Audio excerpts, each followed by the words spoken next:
Hi guys, welcome back to the channel. I am today brewing a beer kit called a Kveik IPA. I've got some hops boiling over there because I always add my own. I've got 20 grams of Amarillo and 20 grams of Citra in there at the moment. When the 15-minute alarm goes up, I'm going to add another 20 grams of Amarillo and another 20 grams of Citra and boil that for a further 15 minutes.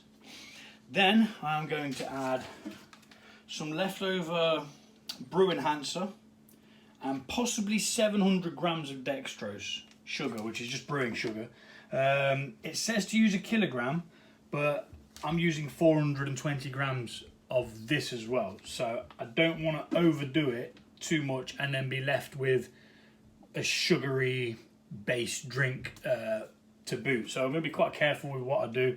I might add a little bit more, but I'm just going to do 700 to start with. I'll check the gravity and then we'll go from there. So yes, that is what I'm doing today. I'm just waiting for the hops to boil and then we'll get started.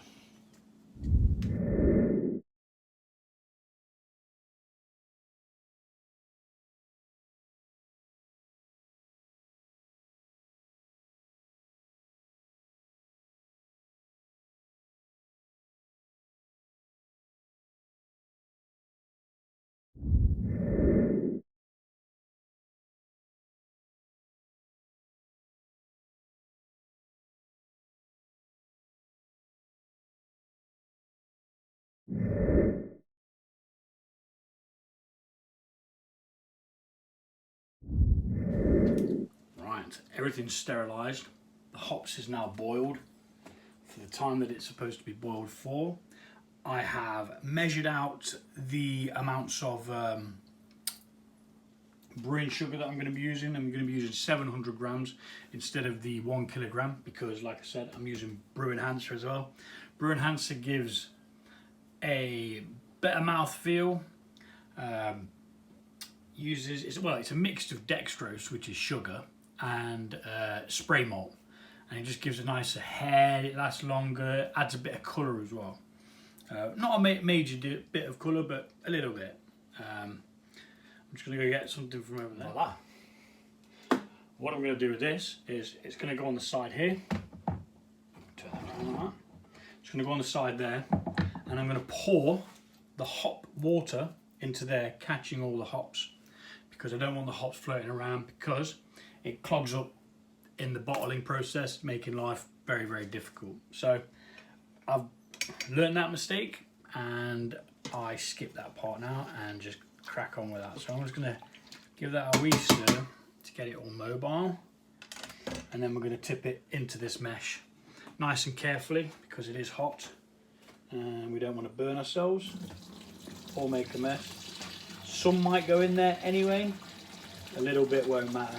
It's just when you're dealing with massive quantities of it, it becomes an absolute pain in the backside. And we'll just get that drip in there like that. And that's caught all of the hops there. Like that, look. It dribbles off, and I have my own little invention. Sanitized, of course. It's a bottom of a tuna tin. Pop it in there like so, and then I get this spare tuna jobby thingy. Don't need to sanitize this because it's not actually contacting anything. And you push down, releasing more of the juices, the hoppy. That's going to be your bittering hops in there. And when we dry hop, that's what's going to give it its juiciness. Now these kits, you don't have to add anything to them. The Mangrove Jack's kit actually does come with 50 grams worth of hops in there, of Amarillo and Citra. But I always find that, I don't know, I'm not trying to be big-headed or out, but it's just, I need that extra hops in there. I just need it. There's no two ways about it. It just amplifies everything. Makes it taste less like homebrew from a kit as well, because you get a certain flavour from the kits that you don't particularly get if you was to do a home brew in like a big vessel which you heat up, and you heat all the malt and the grain as well. So to this we're going to add our liquid malt extract. Now the Mangrove Jack's pouches are really clever because they have two separate compartments. One for your instructions,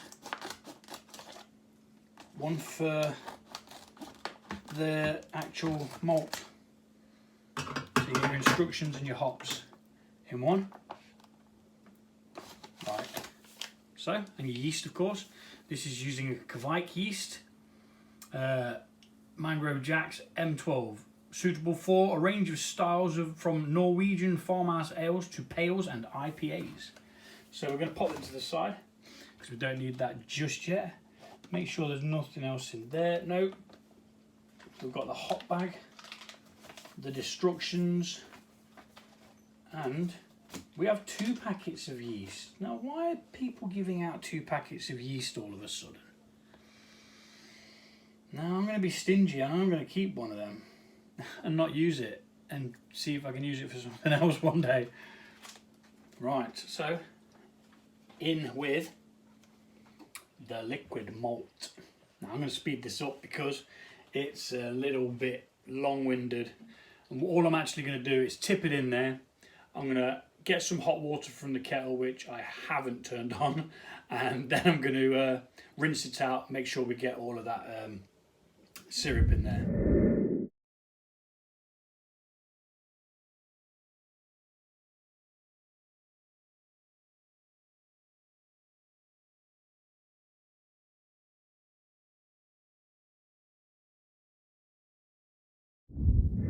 Now, into that hot water, you are going to mix in the liquid malt extract.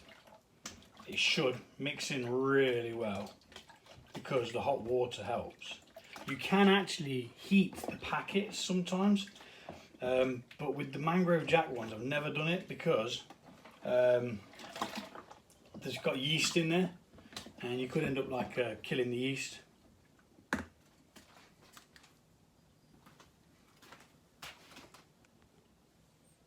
Right, so what we're going to do now is we're going to mix that liquid malt extract into this hot water, this hot, hoppy water, until it no longer does that. Until it can't drip off anymore.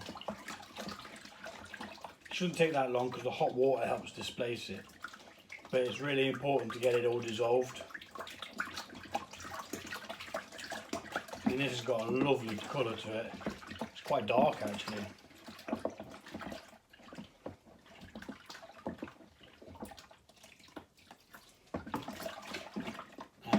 Keep stirring, mixing it in until we've got no resistance and it just drips off like water.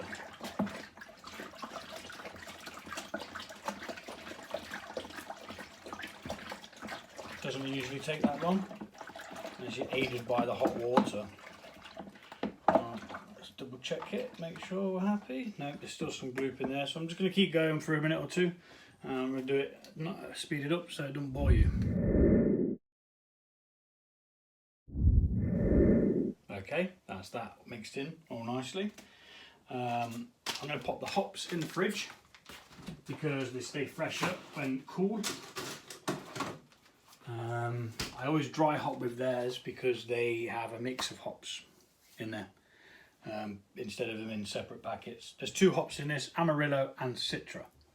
Now, we're going to get this kettle out of the way, that's what I'm going to do. We're going to take the brewing sugar and we're going to add the brewing sugar and we're going to mix that in. Mix as you go if you want.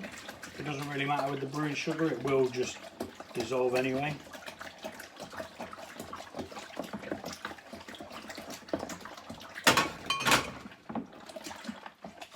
And then for the other one,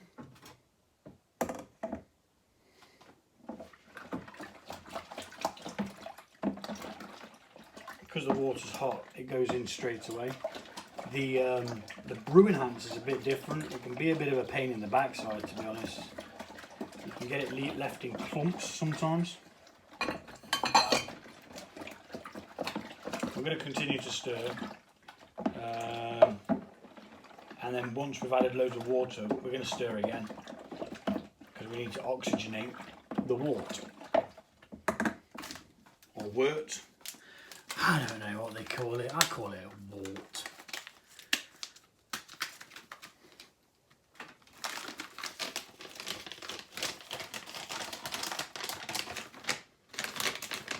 So I'm using 300 grams less sugar, and I'm using 420 grams of brew enhancer instead.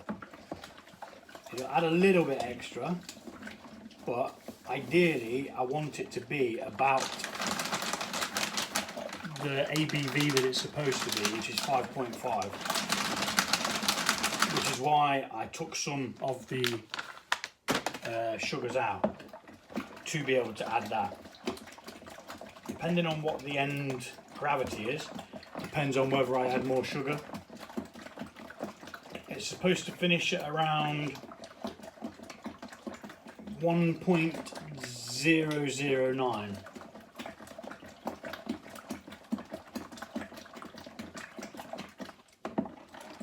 Now, as you can not see, you get these clumps that build up because of the powder and how fine it is. It just sticks. It will break down, it's not going to be an issue, but if you don't get it all mixed in, you don't get a proper reading from the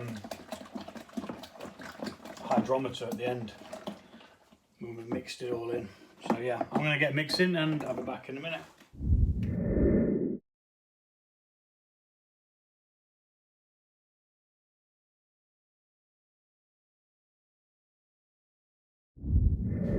You saw me add a bit of water into that. That was just to help it break down into more liquid.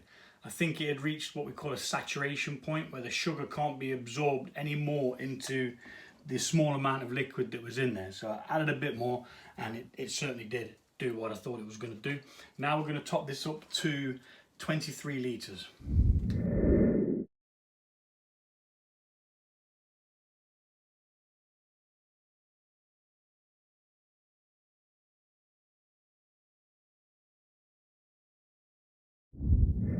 That's it up to 23 litres.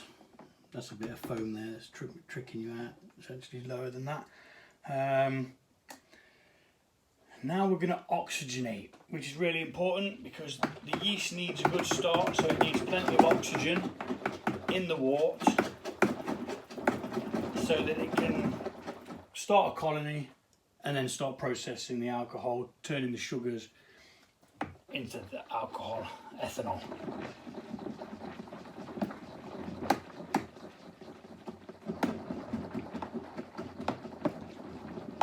Right, I think I'm done with the spoon. Now what we do is we take a hydrometer reading, which is a device like this, and it measures density of water.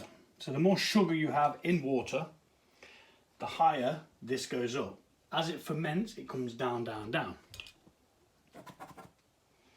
Let's take a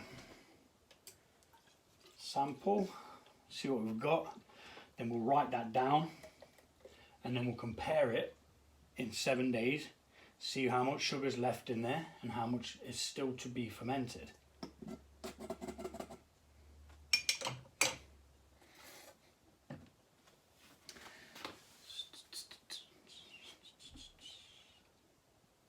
So we are starting off at 42.46. Looks like it might be about 48. But because of all this oxygen I've just beaten in there, I can't tell now.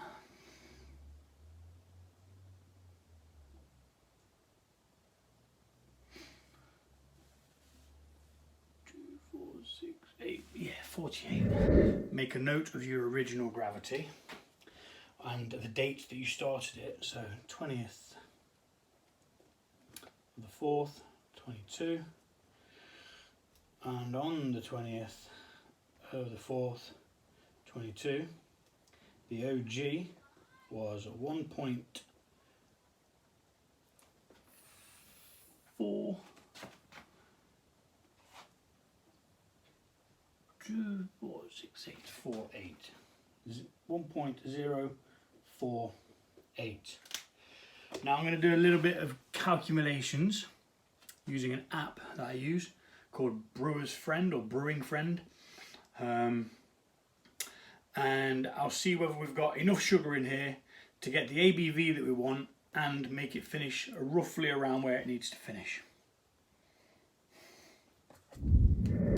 So calculating it, it's a little bit below what it's supposed to be. It's supposed to be 5.5, but mine's going to come out at 5. What's the difference between a flipping 0.5 of a flipping percentage? So that goes back in there because this was sterilised. And we check the temperature. Temperature is coming up to 18 degrees. So we can pitch the yeast. That's a big bag of yeast. A top fermenting yeast, Jack Kveik, offers fast fermentation at high temperatures whilst retaining a natural characteristic and subtle citrus notes. Why are they giving 2 packets though? I don't understand. Tell me why. If you know why there's 2 packets in this pack, and there was another one that I did that had 2 in by Woodford's, had 2 champion lager yeasts in. Now 1 pack of yeast this size is perfect for a 23 litre batch of beer. So yeah, I'm not going to use the other one. I'll use that for something else.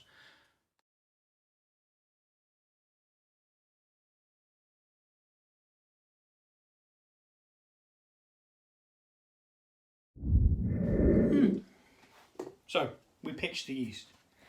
We sprinkle it evenly, or as evenly as possible, over the top.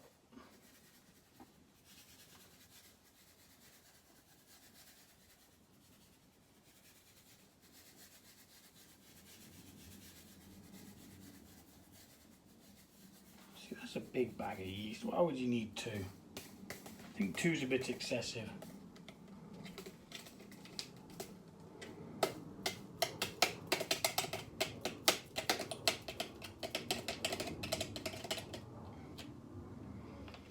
Right, that's the yeast pitched, then we mix it in.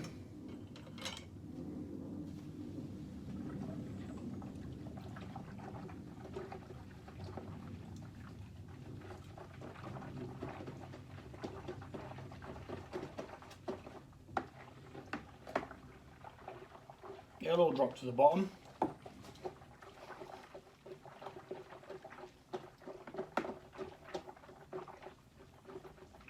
It says it's a top fermenting yeast.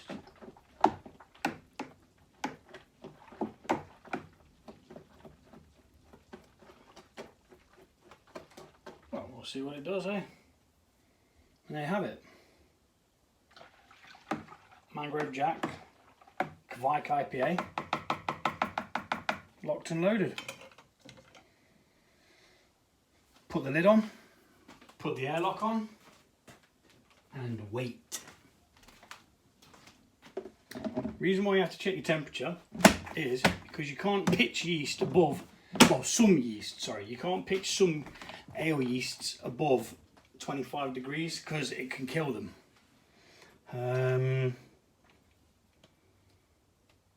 So it's not recommended. Put Mr. Airlock on, and like I say, we wait about 7 days. If it's below 1.025, we can then add the dry hops that we've got in the packet and what's left over from what I bought. The reason why you don't put it in before that is because the fermentation's high and you could actually take away some of that flavour. And yeah, that's it. That's it for today. Kveik IPA. in and on. Thanks for watching.